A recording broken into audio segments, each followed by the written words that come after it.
Sir ఆ? Sir నేను పరిచయం ఏం అక్కర్లేదు. మహాలక్ష్మి కరుణ నీ గురించి అన్నీ చెప్పేశాడు. నీకు ఇక్కడ పని కన్ఫర్మ్. సార్ ఈ ఫార్మాలిటీస్ అన్నీ ఏం అక్కర్లేదమ్మా.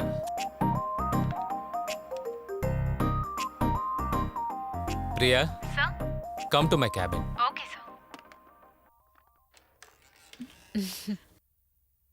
సార్ ప్రియా, ఈవిడ మహాలక్ష్మి, నా పర్సనల్ సెక్రటరీ. కొత్తగా జాయిన్ అయ్యారు. ఈవిడ ప్రియా. ఈవిడేమో నా ఎక్స్ సెక్రటరీ, ఇప్పుడు రిసెప్షనిస్ట్. ప్రియా, సార్ మహాని తీసుకువెళ్ళి ఆవిడ క్యాబిన్ చూపించు. Okay sir. మహా, మనం బయటికి వెళ్ళి తర్వాత ఫ్రీగా మాట్లాడుకుందాం, ఓకే?